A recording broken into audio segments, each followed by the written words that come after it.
I'm Dr. Brett Levine, an orthopedic surgeon at Midwest Orthopedics at Rush here in Chicago, Illinois.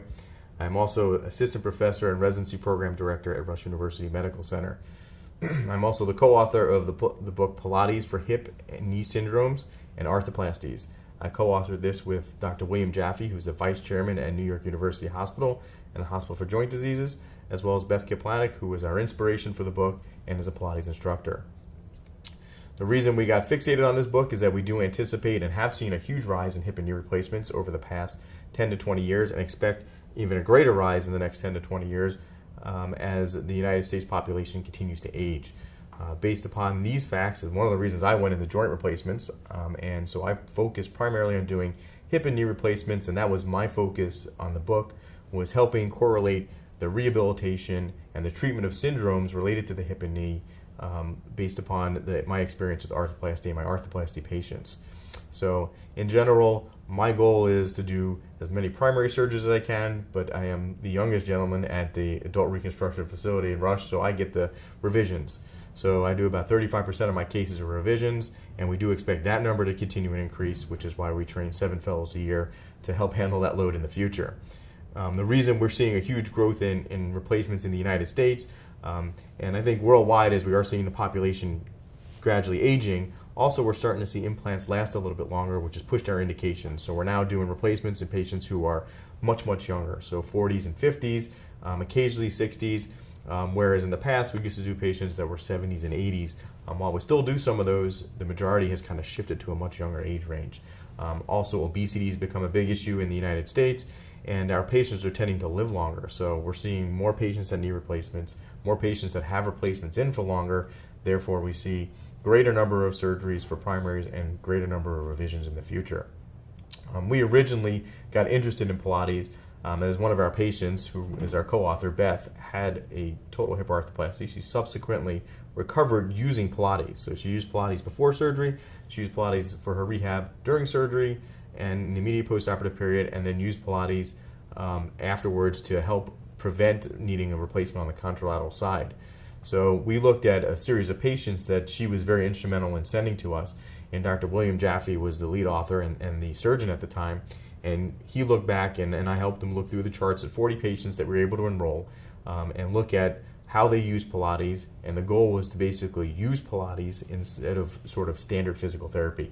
Some patients use it in conjunction with standard physical therapy, but the goal was really to use Pilates essentially as your physical therapy. So we had most of our patients, over 90% of our patients, completed the entire course, and we're able to use Pilates all the way through as prehab, as rehab, and then long-term. And about 75% of those people continued on long-term and still continue to do Pilates. We had about 1 year follow-up for our patients, and 25 of our 40 patients were extremely satisfied with their surgery, and another 13 were very satisfied with their surgery. So overall, the outcome was pretty good, and we were able to show that Pilates is a very reasonable form of exercise that you can either use in place of or in conjunction with standard physical therapy to get your recovery after hip replacement.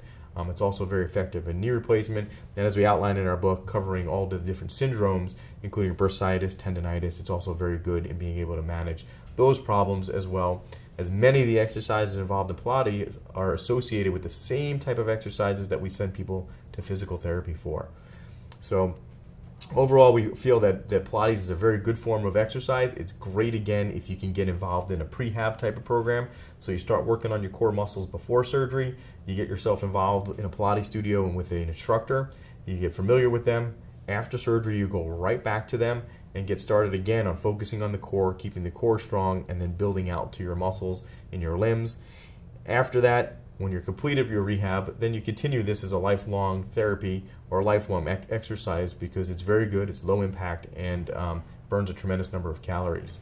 So most of the orthopedic surgeons in the United States may not advertise per se for Pilates, but in general, most of them, when surveyed, they would say that Pilates is a very acceptable form of exercise after surgery. And so we did survey the Hip and Knee Society, and we found that approximately 82% of the surgeons that suggested Pilates is a good form of exercise after replacement, versus some of the other things we surveyed on were softball and higher impact activities, and those were given negative recommendations because that will decrease the lifespan of your joint replacement.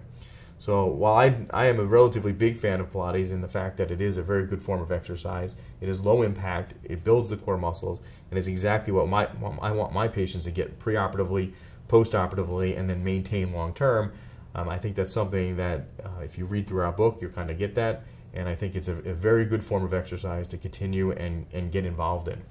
So I'm, again, a big fan of Pilates and would promote it for our hip and knee arthroplasty patients, and think that certainly you should give it a try as well. Awesome.